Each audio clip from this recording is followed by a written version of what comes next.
right. Hey, welcome everybody. It is Wednesday, 7 o'clock. Sci-Fi Distilled. This week we are doing what makes something successful and what makes a film or TV show. And are we prescient enough to know that? And this is just our opinion, so it means nothing. Absolutely nothing. Hi, Doc. I want to make that very clear before we get comments on YouTube that we're a bunch of idiots and don't know. we may need to remind people periodically throughout the show. We understand we don't know what we're talking about. We get that. We don't have to read it. So that's why you had me on here. Because, hey, I just fit in with you. Don't know anything. Self-deprecating, that's fine. We'll go with that. So, but before we get into all that, hey, Doc, how are you? You think that you got a little bit of news? I got news first. I have 5 pieces of news. Piece of news number 1, Paramount update. So last week I had reported that there was a last-minute bid for Paramount Global / National Amusements. Edgar Bronfman has withdrawn his last-minute $4.3 billion bid and has officially congratulated Skydance on the merger. So I think that's a done deal now. Well, it's not a done deal. So now no one else is challenging. It can now go ahead and happen. Hopefully that happens, and then the dust settles, and we'll all see where Star Trek stands. But we should be all right. Everything should be fine. We'll see. Piece of news number 2. Sir Michael Caine has announced his retirement from acting at age 90 with over 170 credits to his name. Thank you, Michael, for all the great movies. So many good movies. And my brain is going, Oklahoma, Oklahoma, Oklahoma. And if you know what that is, comment in the comments. Piece of news number 3. If you are a Superman fan or a Christopher Reeve fan, there is a new biopic out soon that you may want to check out. It's called Super/Man, the Christopher Reeve story. It is due in theaters on September 21, and judging from the trailer, you should not just bring a couple tissues, bring an entire box of tissues. I think it's going to break your heart. I mean, I don't really know anything about Christopher Reeve, but I think everything I've ever heard is that he's such a nice guy, like such a good and decent kind human being. I thought I saw something. I could be wrong that they were going to re-release that, at least the first movie, back in the theater. Oh, wouldn't that be wondrul? I haven't seen that. I thought I could have dreamt it. So, as a rule. If you want to do that movie some night, I would love to. I was thinking when this came up, because I saw the thing about the Christopher Reeve story, I came up with, we really got to do Superman. The opening for Superman is one of those things that I just pop a disc in, I turn up really, really loud, and I just watch it from the beginning of another great little Johnny Williams soundtrack. I mean, another Johnny Williams. And I remember loving Christopher. I never got the hang of Margot. No, nobody got the hang of Margot. I never got the hang of her, but I adored Christopher Reeve. But I haven't seen that movie in years and years. Even though I did grow up watching the other Reeves from the serial one. George Reeve. George Steve. Reeves, yeah. No, the old black and white ones. George Reeves. They used to run those. George Reeves. Yeah.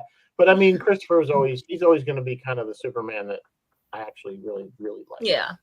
So. All right, moving on. News number 4, legend Sigourney Weaver. We know her best from Ghostbusters, Avatar, and of course, we were just talking about it, Alien. She has confirmed that she has signed on for the Mandalorian and Grogu movie, and she's set to begin filming very soon. She says she got to meet Grogu for the first time. She sounds excited about the role. Side note, during the course of the interview, the 3-time Academy Award nominee also said that she's definitely open to the possibility of returning as Ripley if the right script comes along. Rizzo, what do you think about that? Would you like to see Sigourney back again? I would love that. If again, I agree with Sigourney. It has to be a good script. It has to be a good story. It has to be well written. It has to fit what has come before it. Technically, she's dead. So yeah, she is. Well, but they know they brought her back in. They brought her back in. Send in the clones. Yeah, they did that already, though. But no, to me, if she's going to do a retread, Galaxy Quest 2. You can't do it without. Alan Rickman's gone. Yeah, you can't do it without him. They were gonna, but they were gonna. They were going to, and then he died, and it died. They went, no, we're not going to do it without him. But I need to know what the computer's saying. I agree with that. Job, it's a stupid job, but she does it so well. It would be funny if they worked that into as an Easter egg, a line. Yeah. Can you imagine though? I can't envision Ripley saying that though. No, I know, but you can see her saying something like, because remember when she got from Aliens when she started, she was just loading. She's like, I have one job. It's stupid, but I'm going to do it. Yeah. All right. News article. I can see her doing it. She's a good enough actress. Yeah, you know what? If anybody can pull it off in a Ripley mode, but yet that line. So yeah. And finally tonight, news article number 5. We're going to talk about our poor astronauts. The 2 NASA astronauts stuck aboard the ISS. They are Butch Wilmore, and I'm not sure if it's Suni Williams or Sunny Williams. I secretly hope it's Sunny because I just want to call them Sunny, Butch and Sundance, but maybe not. They won't be coming home anytime soon. During a press conference just this past Saturday, the 24th, so 4 days ago, NASA Administrator Bill Nelson announced that they're probably not going to get them home aboard the Boeing, because Boeing, and they're probably going to try to get them home on a SpaceX Dragon. I have questions, guys. I have questions about this. Like, how does this work? So they're going to be up there. Well, they're supposed to be up there for 8 days. They're going to be up there for 8 months. How does it 3-hour tour is what it is. It's Gilligan. Yes, right. And the Boeing ship is the Minnow. Yeah, exactly. Dr. Alexander, weigh in. How does this work resource-wise? Air, water, food, kind of beds. Yeah. How does this work? Will they be given jobs, assignments, tasks? Like, I'm so fascinated. It's not a hotel. It's not a hotel. You can't just go up there and expect a bed to be waiting for you. I'm so curious. No, nobody else cares. I'm the only one. Okay. No, I'm with you. I don't know either. I don't know why they can't just get them down. But I guess it's like, you can't just, it's not just like, oh, you're going to drive this car back instead of that car back. I mean, they're very different machines. Yeah, it's very different cars. Trained on it, and it's not like it's just, oh, we stick them in here and push them off and then they go down. Yeah, exactly. Exactly.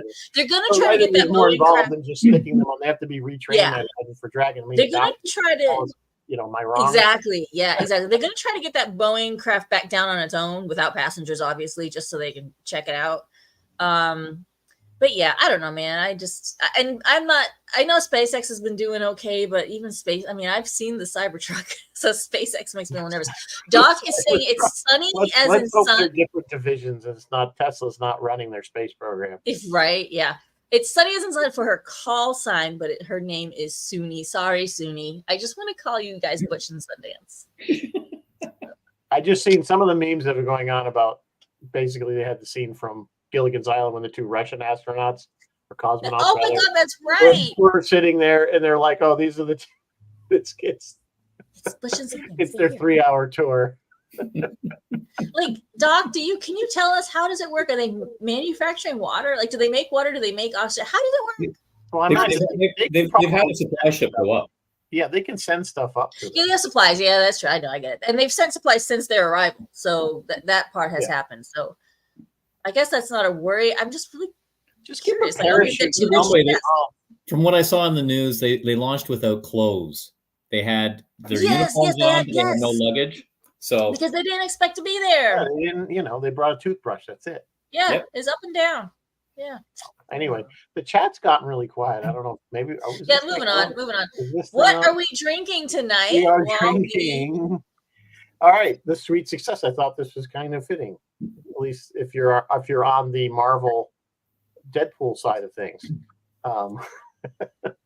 So you got it's pretty good. Looks pretty good. Vodka, peach schnapps, raspberry liqueur, cranberry juice, pineapple juice, lemon juice, simple syrup, and a little bit of bitters. So much sugar. It's a lot of sugar. It's a fruity drink. Anyway, it's on the site if you want to get it. See, there you go. There you go. I'll put it up there. Here you go. Thank you. Yeah. So they'll just be working. Yep. No, they're going to work. They're going to own their keep. No free rides up there. Yeah, they're going to earn their keep. I feel so bad. All right. So Hollywood is very roller coastery of late. We've seen. Well, I mean, we've seen some huge successes with Hi, Mark. Deadpool and Wolverine, and I really, Hi. honestly, with that film, and I know this is not a universal thing, but I have heard almost no negativity about this film from the fandom. I've seen these ridiculous videos where somebody brought their like 10-year-old kids, and they were Bible thumping Christian type people, and they were all offended. And I'm like, this is probably not the movie you should have gone to in the first place. That doesn't count. No, that doesn't count. Other than that, I cannot. I have not heard any negativity about this film. I loved it. So we're going to talk about what was the formula there, what made that movie so successful, and then we're going to talk about stuff that, like, for instance, The Acolyte has been canceled after one season, which had the worst ratings on Disney. Period. You know, and you know, we were also seeing other cancellations like Lower Decks. We're seeing Discovery was canceled kind of prematurely, since most Star Trek prior to that was getting 7 seasons, sort of. So that's kind of what we're going to talk about, is why certain things are working, other things aren't. So we can, I don't know, how do you guys want to start? You want to start with the good, with Deadpool? Because I think to me what Deadpool did, well, Ryan Reynolds is why it worked. Yeah. Yeah, just like in Green Lantern. Well, no, but Ryan Reynolds didn't direct and write Green Lantern. He just acted in Green Lantern. Whereas so you didn't have the clout. Deadpool, all the Deadpools, at least the main Deadpool, not the one with Logan, the first one, that was bad. What was that? That was Wolverine Origin, right? Was that the one when he was? Yeah, Wolverine Origin. Yeah, that was bad. But Ryan Reynolds kept his hands on the reins of that whole thing and going to do it his way. And what was his way? He understood, I think, what fans really wanted out of that character. I think he also went in it without any preconceptions as to listening to what the studio was going to tell him to do. Specifically on this last one, he basically told Disney, I'm either doing this the way we're going to do it, because they did have ideas of how the movie should be, or I'm not doing it at all. And I hope that they look at this and say, look at the billions of dollars they're now making off of this movie, and say, maybe we should listen to the people who might actually know the genre.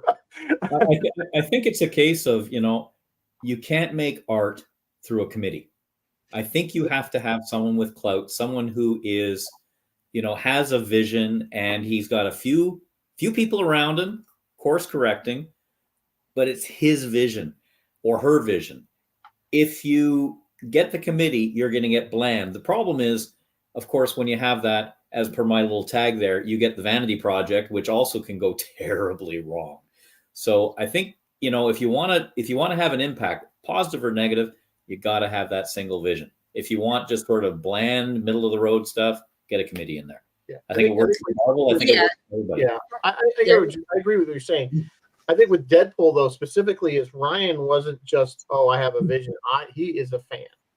Yes. And he really understands what the fans want and should, and what we're looking for in a film. And we want to see, we loved the cameos were amazing in that film. Yes. He got, he got Leslie Snipes to come back. Audience reaction. And we got to see even the characters that we didn't really like. Elektra that movie didn't do very well, but it was great to see Jennifer Garner again in that role. You know what I'm saying? And they did the role better there's justice. A lot of spoilers, by the way. You guys haven't seen the film, so I can't not talk about, Chris Evans, the whole Chris Evans bit. He caught me looking with that one, and I was like cheering. And then, of course, when you get to the end and you got Wolverine in his blue and yellow outfit, and he pulls the hood on with the ears. I mean, we all just cheered. We're all just like, yes, this is what we wanted. Yeah. Thank you so much for doing this for us, because that's what we loved about Wolverine, from the cartoons and the comic books. Which is, yeah. So, and Ryan had Sean Levy. The director was Sean Levy. And the two of them, I think, were absolutely both of them on the same page on this. Yeah. And that's what made it work. Absolutely. I think it was a TV. You have to watch it multiple times just to see all the Easter eggs. Oh God, yeah, so many things. And and did you guys know that there's a newly released post-credit scene that shows Channing Tatum, No, Maybe no, around and- for a bit. So But that was another one they brought in. So they brought in what's his name? I can't think of the character's name that Channing Tatum played. Gambit. Gambit, and Gambit, yeah. so that was kind of a not that was he was more featured in the cartoons. We never saw him in the films before, if I'm correct. No. You know, that Yes, was we really did. cool. We saw him, but it wasn't played by Channing. When did we see him? We saw Gambit. I can tell you. Hang, give me you chat amongst yourselves. I'll Google it. We have seen the Gambit. Anyway, character. the point is he was never featured. So to see him, and it was pretty much as again the cartoons version, comic book version of that character. And if you watched in the big battle they had with all the bad mutants and the good mutants and all, there was a lot of Easter eggs in there of ones that who's this one, and you have to watch. There's tons of videos that go break all that down. We do see Gambit in X-Men Origins Wolverine. Oh. Okay. Very briefly, it's not played by Channing. But no, it wasn't. Of course, not played. Channing was probably in high school when that movie came out. Anyway, so there's a perfectly, I think, a recipe for success is that you had somebody that knew what the fans wanted and gave it to them. I think we saw that again with Picard season 3. We got somebody like Terry Matalas. That's exactly what I was saying. A television analogy would be Picard. Understands Star Trek fans, understands what Star Trek fans wanted. Again, without an agenda to drive it, just give us what the heck we want. These are entertainment. So I think those are two great examples. And again, what does Paramount do? We have a successful season. Everybody loves Picard season 3, so we're not going to hire the guy that did that. We're going to cut him loose and send him over to Marvel. Yeah, but the thing with the streaming is it's completely different now. Just because something is popular and successful doesn't mean that it's valuable to the streaming networks. We're into a subscription base. So, what would Picard season 4 get in terms of new subscribers to Paramount? Oh, I'm not even talking about a season 4, Bruce. I mean, if they do Legacy, which is not going to happen. I keep seeing literally Star Trek Las Vegas. Somebody had paid for a double table with a whole Star Trek Legacy crap selling, whatever to try to get, and like it's not going to happen. No. They're not going to do it. They've doubled down with Starfleet Academy, which is probably a will cheaper go cap. the way of which Acolyte. is already getting. We haven't even seen it yet, and I try not to judge things before it comes out, but it's like nobody wanted this. Like who's asking for Starfleet They Academy? do like to give us stuff we don't want. Universe in the Disco Future universe, like the 900 years. It's just, I don't know. We'll see. Maybe it'll be good.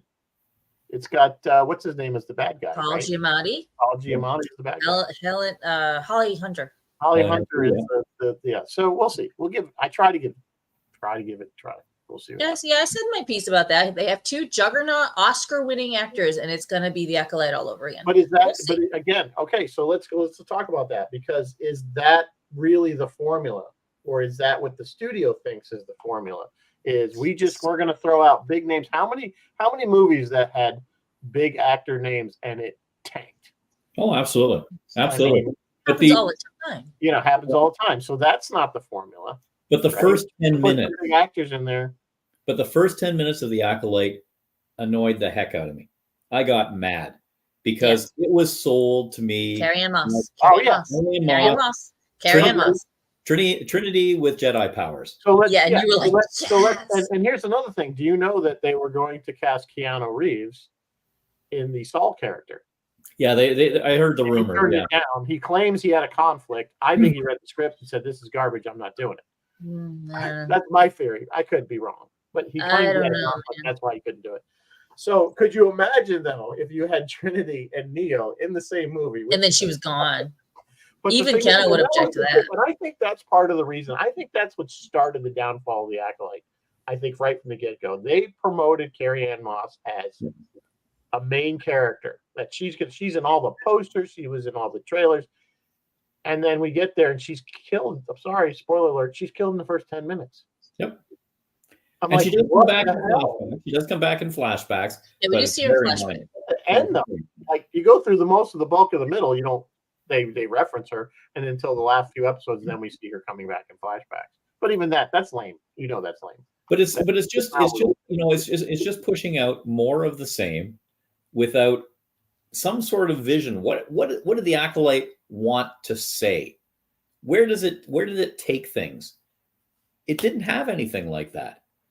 It just sort of like, okay, give me some resolution on what this whole, I'm not a huge Star Wars person. I like it and stuff like that, but the whole, where did they come from and how were they created? This exactly harkens back to what you were just saying at the top of the show, that creativity by committee doesn't work, because that's what happened to the Acolyte.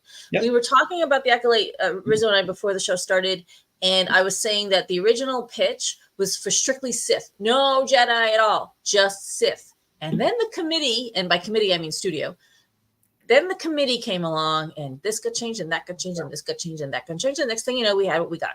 And there's been a lot of controversy. There's been a lot of vitriol over Acolyte. I think it was a poor move that Leslie Headland, whatever her name is, and the main actor, what the heck's his name? Such a hit, Bill. Yeah, Angela Stenberg and Kathleen Kennedy, to some degree, all kind of went after the fans when it was canceled, blaming. Well, Amanda had been getting death threats. What's that? Not Amanda. Maybe Kathleen and Leslie, but not Amanda. Amanda did. She literally made a music video. Oh, she made in response to. She had death threats. And you know what? That's horrible. And I'm not. That was in response to death threats. I too would make a video in response to death threats. The thing is, but the point is that they all kind of went out of their way to kind of blame the fans for this, and that wasn't the fans. I mean, it was the fans because they didn't watch it, and that's really what. Like I was talking to you earlier with Iger, looked at the numbers. It was purely a numbers thing. This wasn't. They were trying to say that Disney listened to all these negative or racist or whatever you want to call it comments about the show, and that's why they canceled it, and not because the show was just bad and nobody watched it, which is really the reason it was canceled. Even if you thought it was great, you can't deny the numbers. If you look at the Nielsen ratings, the last episode, the finale, was the worst viewed or least viewed episode of any Disney show at finale, period. I mean, I just got $180 million. Just right down the track. If you guys want to go into that a little more in depth, New Rockstars if you go on YouTube, New Rockstars, who are great, have a video. My point is, it all comes down to money, and that's what Disney, as a corporation, they're there to make money. They're not there to promote anything else other than we want to turn a buck. That's the thing we often forget. It's show business. We forget the business side of show. But here's the thing with the, I'll just throw this out there. For Star Wars, New Trek, what is a series? Are we blurring the lines between a series and a package? Because is New Trek not just a package? Discovery, Strange New Worlds, Lower Decks and all of that. Star Wars, with Andor and the Acolyte and all that. Isn't it just a package? I mean, are we really talking like back in the old days where we had a series and it was a new series? To me, it's just like an episode. They tried the Acolyte, no one liked it. They'll go on and try something new, something different. Well, I mean, and everything's short nowadays. Everything's 8 episodes. What was it? Acolyte was only 8 episodes? 8, yeah. All these things are barely. Yeah, it's like 2 movies. I mean, you're right. I think that's part of it. I mean, I think the other thing was like taking Paramount and Disney as 2 examples of, because they have the 2 big IPs. I think they're trying to throw too much at the wall and see what sticks. Well, a lot of it's not sticking. They have no clue right now, and you can see them panicking because they don't understand this financial model of what's going to make money. So that they're scrambling around. And when they do have a hit, such as Picard season 3, they instead of saying, this worked, let's do more of this. No. They still go on and change. I think some of that comes into ego, Mary Beth, we were talking about. I think some of that is them you got we have Kurtzman on one side or Kathleen Kennedy on the other side. I think it's them saying no. This is what they're supposed to like because this Yeah, is but what I don't want to make. But the And I thing don't is, want to make the other stuff. you know, you were saying, Mike, with Deadpool, you know, it was fan service and stuff like that. I go back and I was thinking about this earlier. You know, when I you know, in '77 when I watched Star Wars, I saw it 6 times in the theater. If somebody else, you know, 6 of my friends all watched it 1 time each, that's still 6 ticket sales. It's financially the exact same thing. If you go into streaming, if I watch it 6 times or my 6 friends watch it 1 time each, that's 1 subscription versus 6. Mm. There's a difference in the money. So to However, me, it's However, not, they do. Yeah, they but do that's count not how they fewer look at it. minutes. They look at it reviews. So your 6 Yeah. you watching it over and over again That's good. actually counts That more. helps. That counts more than the people that just watched it once. They count minutes. They count how many minutes the thing was watched. yeah, I agree. But again, they're still trying to figure out this monetary thing, and that doesn't equate into more subscriptions. I enjoy Well- Star Trek. Well, I'm going to it stay with does. Paramount because they have Star Trek. It So does I'm in the gonna sense that they're hoping that you'll keep your subscription going for the next thing. Yes. Right. And that's why they kind of time these out so that But that one's ending. Like especially Paramount loves to do that. One Star Trek ends, Okay. another starts. But you look at Star Wars. Okay, The Acolyte, 8 episodes. We'll all agree it failed miserably. How many Star Wars fans are going to give up their Disney subscription just because that one failed? They You may know? start though because there are several other films. A lot of people didn't like Kenobi. A lot of people didn't like one thing or another. So I don't know. That's a good question, and only That is a Disney good can tell question. you that. But I know Paramount knows people are dropping like flies off of their Hence, platform. their lowest tier now has ads. And that's the Because it way of doesn't making money. I literally just went to cancel my Paramount Plus subscription because there's really nothing currently on there that I have any remote interest in watching. And what did they do?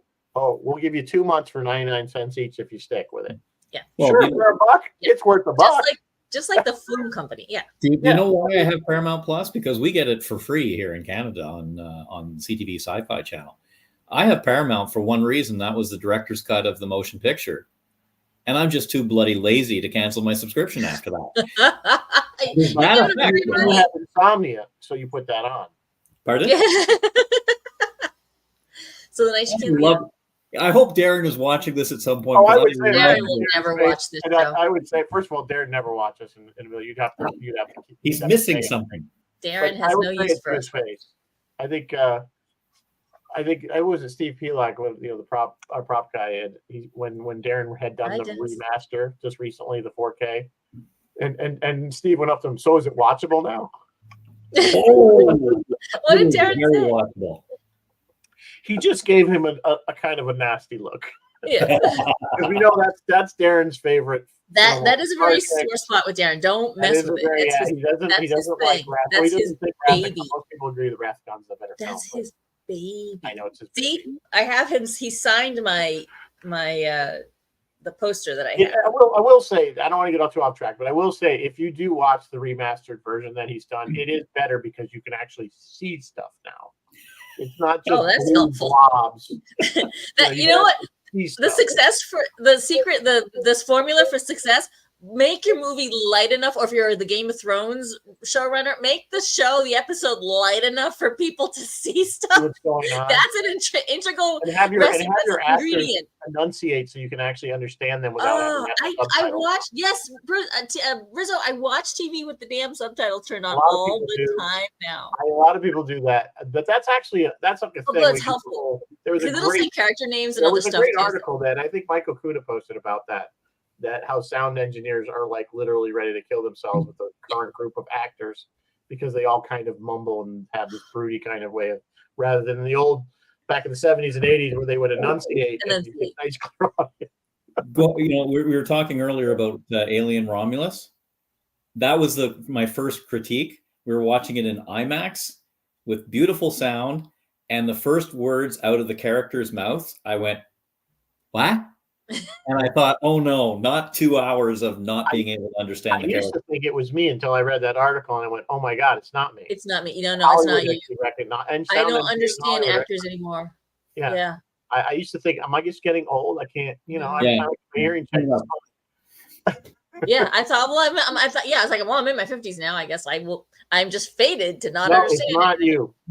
Everything's too dark, the and I newer can't hear version of acting that they're trying to talk in more of a natural way, but the problem is it doesn't translate. Yeah, it doesn't. Yeah, because people want that raw emotion. Like the directors want more of a raw emotion. But like Yeah. the Game of Thrones, you guys surely saw on social media that people took the final episode, lightened it up, and put it, and everyone watched it. And went, oh, now we can see what's happening. Now you can Okay, see what's happening. Yeah, that was a post-production error, not error, but choice. We'll call it. the whole scene with the dragon, like, oh my, the whole scene where Arya kills the Night King, like, oh my God, you couldn't see anything in those Yeah, it was scenes. really difficult. Yeah, House of Dragon, nice and light. I give him credit there. There's a not an interesting question. show though. So I'm curious to see what the numbers are in House of Dragon. Yeah, me too. Because it is not Game of Thrones. Oh hell no. Not even close. It's another. If you have insomnia, put House of Dragon on. Yeah, I mean, I find myself constantly falling asleep during these shows. I don't, and it's not, and I'm like, okay, am I tired or am I just not interested? Well, and I think it's a little bit of column A and a little bit of column B. That's a good question for success versus failure. Are the creators actually, taking themselves, putting themselves in a movie theater and watching these things? And, does it make sense to me what I'm watching in the end, the final piece put together? Or are they just like sticking it in a can and saying bye? They've been in the editing room so long that I don't think it's like, I'm sure you guys have all experienced this. Remember when we were kids in school and college and we had to write papers and then you put it away for a while, and when you went back to it, you're like, you saw it with fresh eyes. When they're working on it, they don't see it. Just it doesn't. Yeah, they have to put it away and then come back to it. Plenty of screenings, so somebody would say, "This is really dark. Why is it so dark?"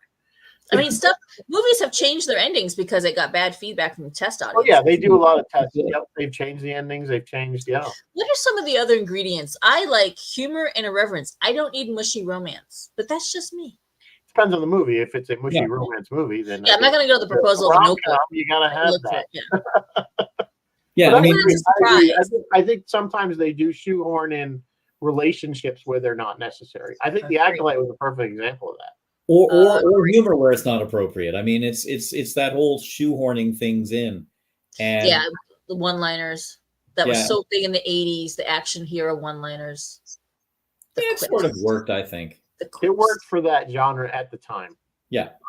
Especially Schwarzenegger certainly was probably the king of that, of the one-liner, of the get to the chopper, I'll kill you last. Stick around, hang around, stick around with that line. Yeah, he was always with those, I'll be back.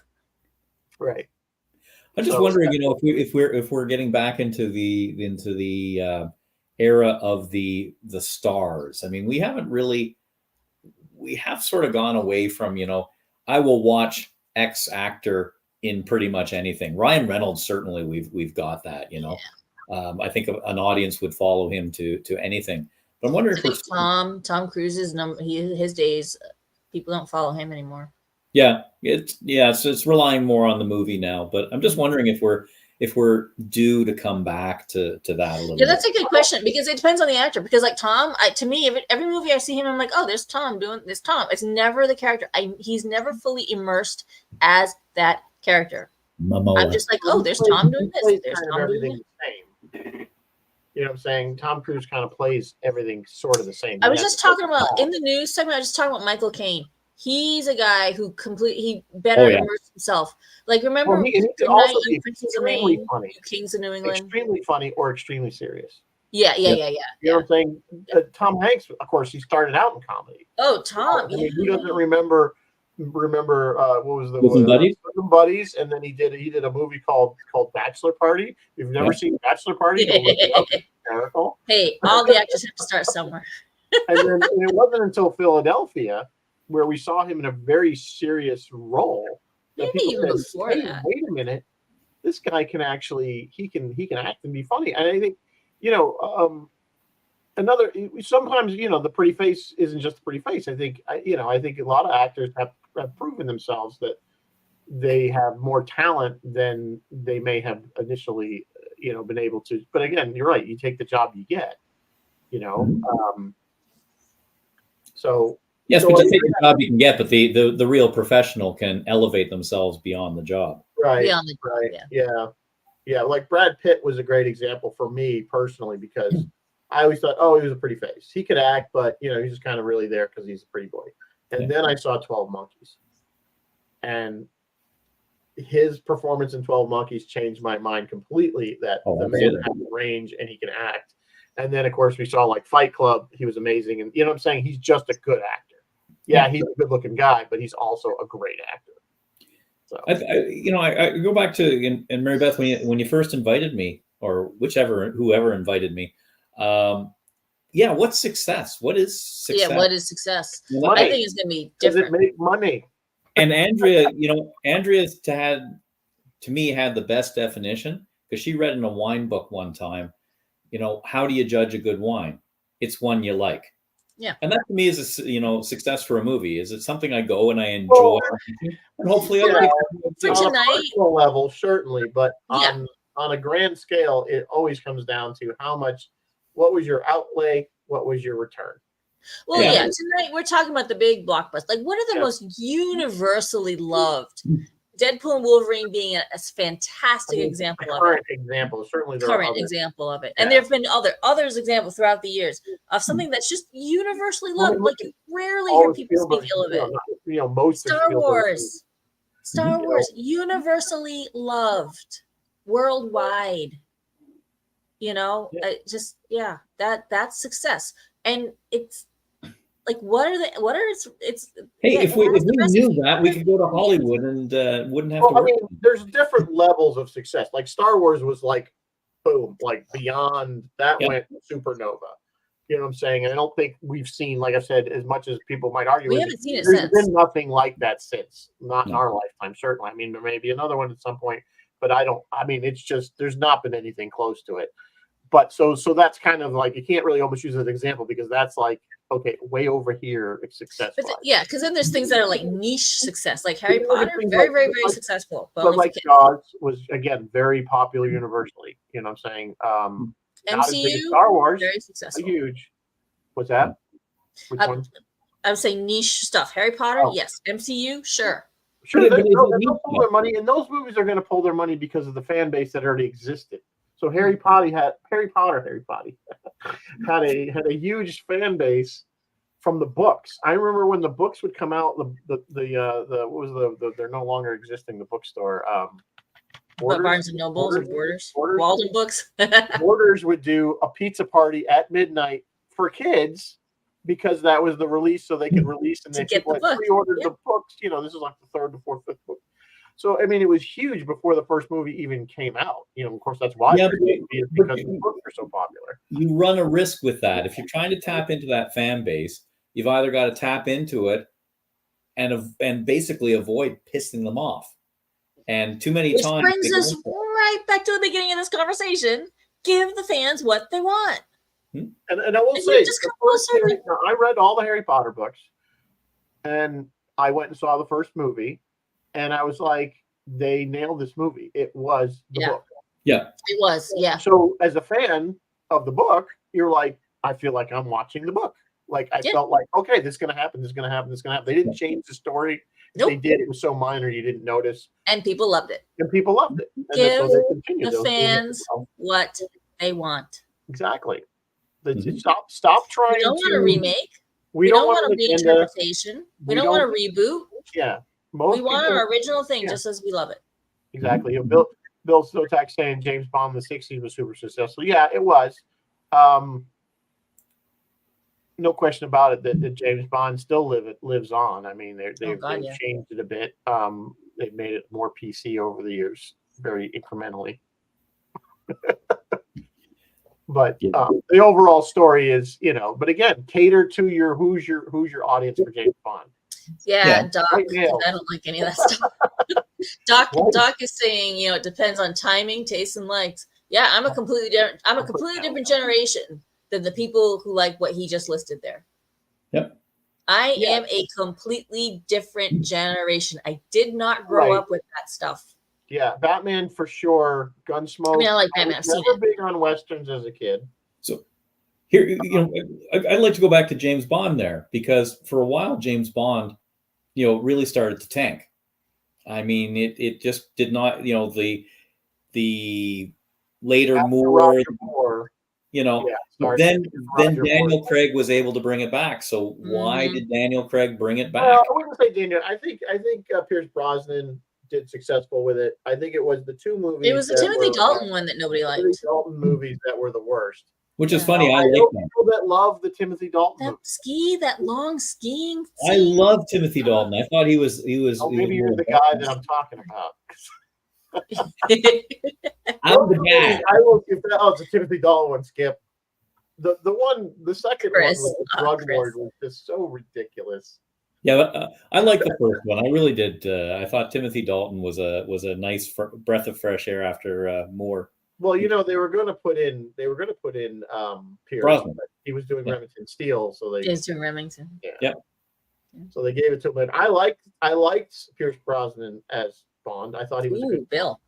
Bill says Roger Moore stayed on too long. I agree with you, Bill. I think Roger Moore did stay on too long. I think the one that we never really got, we only got to see once, was of course on Her Majesty's Secret Service, which was Lazenby.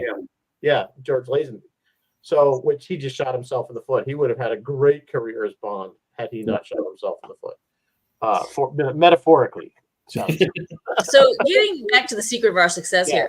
So for stuff that we already know what it is, the secret is kind of give the fans what they want. But what about brand new movies? Like brand new, it doesn't have any previous anything.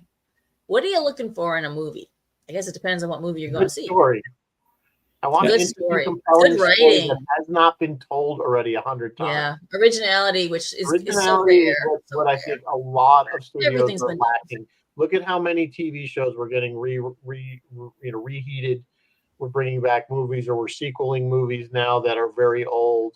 Because it's like there's this lack of creativity. Have we hit? That could be a whole show. Have we hit kind of rock bottom with creative ideas? Yeah, is everything going to be recycled from here on out? Everything's been done. Everything's been done. I don't think that's the case. I think it's just I think Hollywood's gotten lazy, and I think they just go for the easy mark. Yep. I don't know. I think everything will be recycled from here on out, because it's not a new phenomenon. The recycling thing has been going on honestly, guys, for like a couple hundred years. Like old stories, old stories get recycled into old stories, which get recycled. Way. But I mean, I'm talking about they're literally taking, this movie was popular in 1888, so let's remake it. Oh yeah. Speaking of, Christopher TV just show, mentioned Roger as the we're gonna Sage. remake this TV show. How many? Exactly. I love Hawaii Val Kilmer. Five-0 was redone. Magnum PI was redone. But then Why? there's people fight. People say, "Hey, we were going to redo Princess Bride," and everyone went, "Don't you dare do Certain that." things you do not touch. Some things you do not Okay. touch. You don't, like when they redid the Ghostbusters. Don't do that. Not That was needed. bad. I mean, I like the two the sequels, Yes. the actual Afterlife and actually the Frozen Empire wasn't bad. See, those are fun. Those are okay, they're but fun. they weren't remakes. And They they, were and they brought in new characters. They brought in the old guys for a little cameo here and there. There's I'm okay with Go another thing that I think of is, I know that there's a 30-second pitch, or what the hook is. To me, if you can pitch a movie with a hook, I like the idea of, here's a script. Read the script, because the whole thing's important, not just the hook. Let's remake Ghostbusters from the female perspective. Let's do a complete female cast. Okay, that's a hook. Show me the story. What are you trying to say? The story was the same story. Yeah. I know, that's the thing. There's no story. Here's one more element. Yeah, here's one more element that we got to take into consideration. Bill Sotak just said, I saw movies in the 70s that were remakes, but they were really well done. I saw movies in the 70s that I enjoyed, and I did not know they were remakes because I had just been born. So if it's your first exposure, and this goes to your theory, Rizzo, if it's your first exposure to something, you like it. You don't know any better. Well, I mean, Do you like have any Ocean's songs or 11. remakes? And then the parent tells the kid, "Oh no, yeah, we used to listen to that when we were in high school." And then the But I kid's mean, like, it's like you look at like movies like Ocean's 11. Okay, I had never seen the original with Sinatra. I only saw the one with George Clooney and Brad Pitt. "Yeah, I love that movie. It's one of my I do favorite too, movies of all time. I did go back and say, let's give this one. And as much as you got to love Frank Sinatra and all that, that whole Rat Pack group that was doing that movie, the modern one is so much better. Yeah, but I mean, I agree." one of the reasons to remake something is that you can do something, bring the story into modern times, if you will. Yeah, Yes. The Rat Pack and Brad Pitt and George Clooney, and that's a different mix. There was a different era, a different mix. The story was quite different as well. Yeah. So if you want to bring something forward and you have something different to say about it, go for it. Remake it. Another good example now, the original Invasion of the Body Snatchers was a good movie. Yes. Still stands on its own. But the remake was also pretty good. Yeah. So so that you have that, they can remake things and make them better. Sometimes, I think the problem is now with modern, because we can access stuff so easily. Yeah. Any material we want to watch so easily, that when they remake it, I think more people are exposed to, like you say, I never saw that original version. yeah. Like I just watched The Fall Guy. How many people nowadays do so not know what The Fall now Guy you can is? watch the originals. Probably a lot of us did, because they're available on streaming, They're or they're available. available on DVD or something. Fall Guy was cute, by the way. There's a little Which love one? letter stuntman. Anyway, keep moving.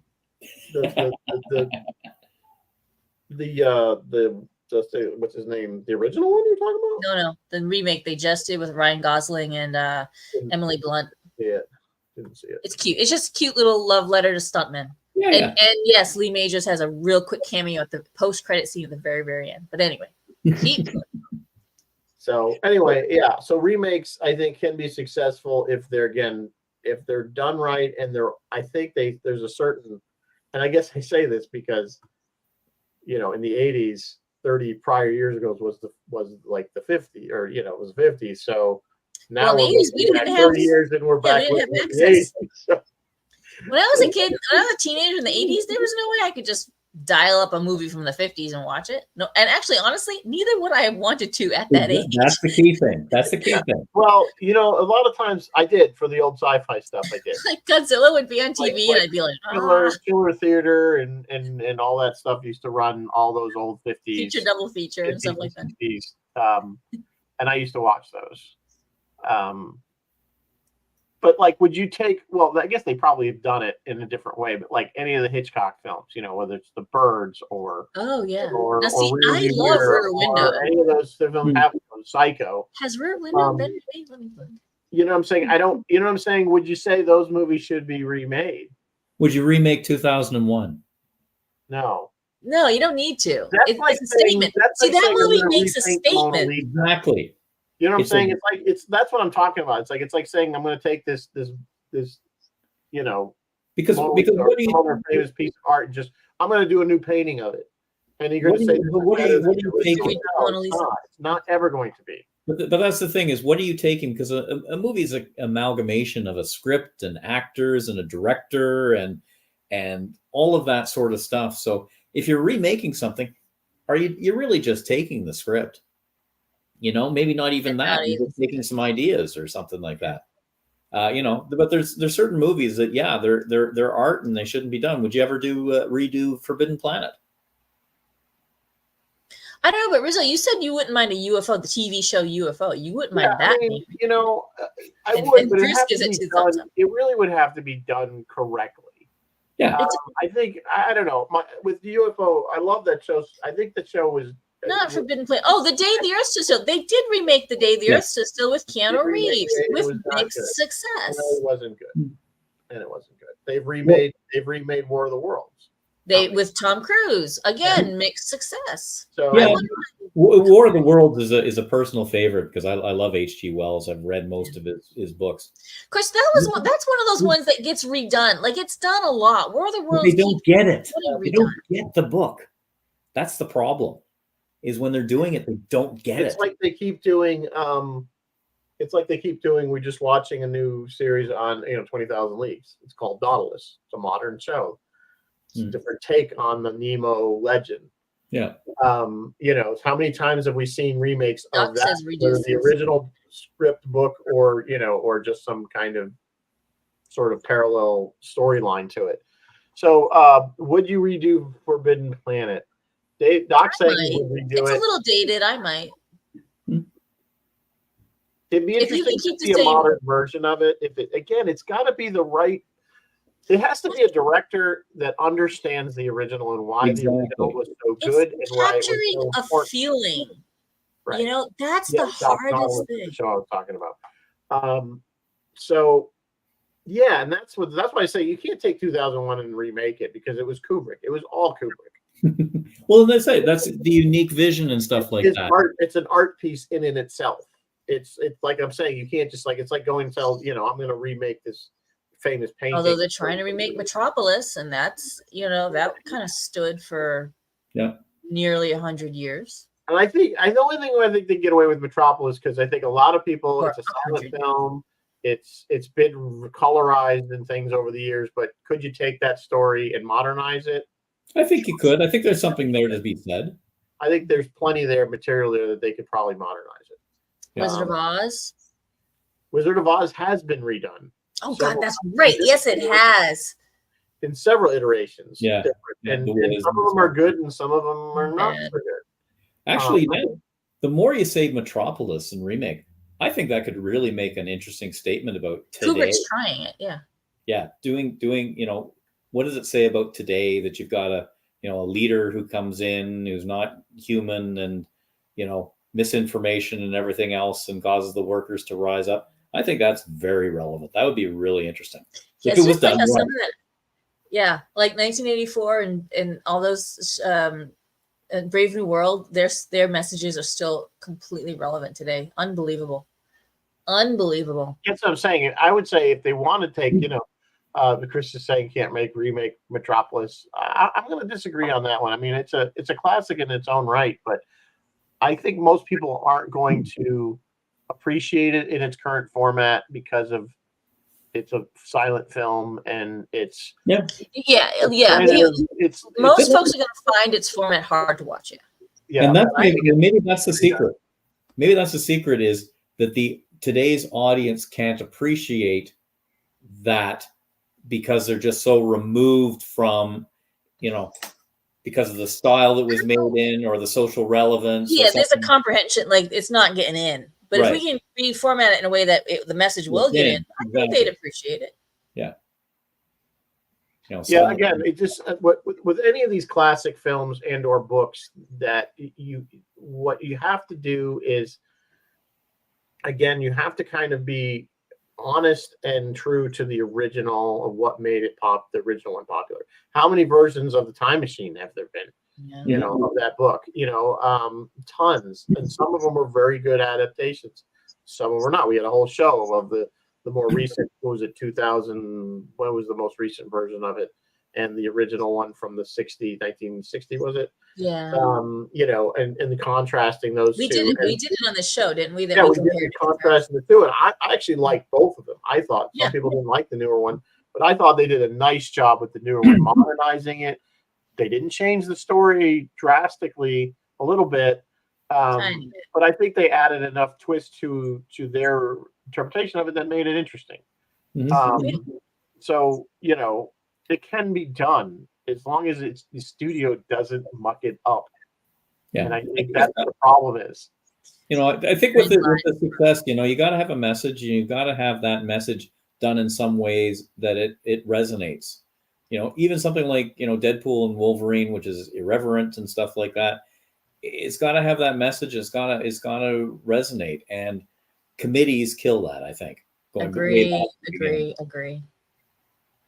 I would agree to that on most cases. I think the studio execs are the ones that I think the people that rise to that level in a whether it be in a network or a film studio are not the creative people, and they look at things in an odd way, and they don't seem to be in touch with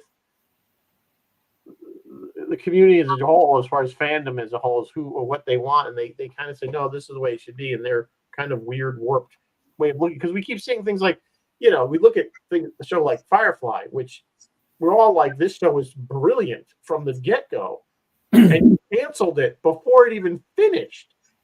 You're talking about the Acolyte at least got its full run. Yeah. You know what I'm saying? And the show was popular. It wasn't like it got bad ratings. Do we know why was Firefly also? We assume that this is not something people. Do we know why Firefly was canceled? Was it canceled due to lack of viewership, or do we remember? Well, they put it in a bad spot for one thing. Well, they put it in front of it. Oh yeah, I remember now. I remember talking about it at like 9:00, so it didn't we get a lot. You guys, we did review Firefly on this show. Or whatever.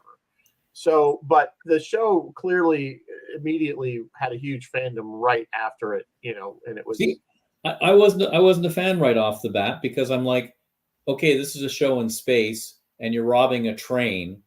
That seems kind of weird, and you're not introducing any of the characters to me. Because they aired them out of order. By showing them out of order. Exactly. I will say, Firefly. I became a huge Firefly fan on the one scene where Mal's like trying to give the money back, and he kicks the guy into the engine. I was in love at that point. I'm like, oh, this is where this show is gonna go. I'm loving it. So yeah, and I was a fan from that, and kind of was like, and then it got canceled, and I was like, well, that sucks. I never really got into it enough because we only had the 10 episodes, and then they reran it on. See, another one like that is Crusade. I loved Crusade. I thought that was a great show. That was the spinoff of Babylon 5, and I think people were on Babylon 5 burnout. I think Crusade probably would have been what they should have done with Crusade is brought it in earlier, not at the end of Babylon 5, but had it like in the middle of Babylon 5, then had the spinoff. Yeah, I think it might have done to establish it a little. It was an interesting idea, but again, it was another MacGuffin thing. And well, no, it was a MacGuffin thing, but it was also, show them in order. There's a vision here. There's a message. There's how they're going to introduce the characters. Stop. Yeah, Bill is saying, and here's the example. Bill's saying they put TOS out of order too, but it didn't matter because that was didn't matter because they were episodic. It was episodic. It didn't matter.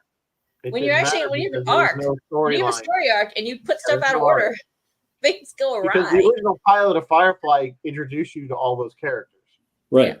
So you got to see why Shepherd Book was on, why River and Simon were on the ship to begin with, not just all of a sudden they're there. Why are these people all on this ship together? It was a bad call. But again, that was the studio thinking it's got to have action in it. Nobody's going to watch it. So, the more I hear, the more I appreciate Lucille Ball. That's all I can say. She was a very smart woman. I think everybody would agree with that. I don't heard everybody said that she was a very tough woman. She was very smart. And she understood, and they used to call her Lucille Balls, literally, because she didn't take anything crap, and she would run that studio. You got to remember, being a woman back then, that was huge that she was able to do that. People actually listened to her. I'm saying that she was able to do that. So the fact that she had the vision that saw something in Star Trek, and was able. What Gene was pitching. And it's not just Star Trek. She had other great successes. She championed a couple different things. Yeah, I mean, things like. God, she was a television staple from the early 50s to the late 70s. Not to mention, she was tremendously funny. Absolutely. So, I mean, you add that. And she was willing to do practically anything to get a laugh. Yeah, no, she was very funny. Anyway, well, we're getting to the top of the hour. I think we've kind of beaten this one to death. I would just want to add one last point with the whole vision point of view and a creative vision. Some creators really need an anchor, someone who's going to whisper in the ear and say, no. And I think Gene Roddenberry, bless his heart, was one who needed that. I think there are others who just, needed that whisper in the ear and saying, okay, hold on. Bay needs it. Every revolution, there's one man that can make a difference. Well, Roddenberry's kind of an interesting, because when they got the TNG, he was, I think, once he kind of was out of the picture, you kind of noticed the show kind of improved. So take that for what you want, but there was a lot of battles going on, from what I understand, between Gene and the rest of the showrunners for that's what I heard too. So clearly he had a vision, obviously with the original Star Trek, and obviously worked. So can't really fault him for that. But again, Gene was another person that was looking for the almighty dollar. Mhm. You know, everybody kind of Again, puts him up on this business. wicked pedestal as this, Business. you know, that he wanted this, you know, I mean, he probably did want that, you know, his vision of mankind to come to fruition. But you know, really the bottom line is he wanted to make money. Yeah. So, all right. On that note, what On that, I do will we say, have?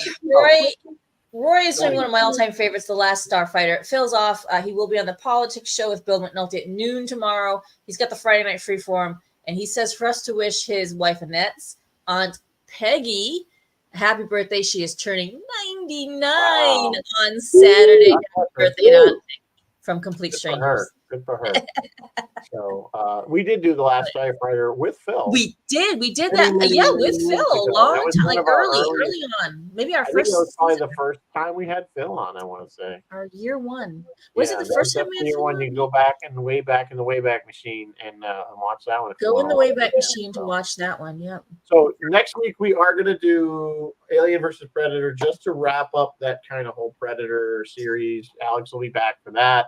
I think that's probably where we're going to end that, even though there are some films after that, but they're not that good. Maybe we'll do some Alien stuff. I think it's great. I want to do Superman. And I would love to do Superman. Superman 2. I think after that, we don't need to cover that. I would love to do Superman. Is that Gene Hackman that plays Lex Luthor? Oh, yeah. Plays Lex Luthor, yeah. It's been so long, I've got to watch it again. And Ned Beatty is his sidekick there. Yes, Yeah. Mr. Luthor. So and from the Earth, and if I can shotgun it from the Earth to the moon, we're gonna do that. Another one I keep telling Mary Beth. Yeah, she's got to. We're gonna do. I will watch it. Which Now is that I will officially consider it a sign. HBO series, which was probably one of their best series ever. Otis, thank you. That was his name, Otis. I was gonna say Otto, but yeah, Otis is right. Yeah, Otis. Mr. Smucker. Anyway, Gene Hackman.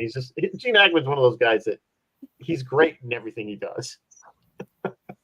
So, all right, guys. Thanks, Bruce, for joining us. We will see you all next week. With Alex should be back with AVP. So we will see you guys then. Until then, live long and prosper. Oh wait, I gotta get the hand up. And may the force be with you.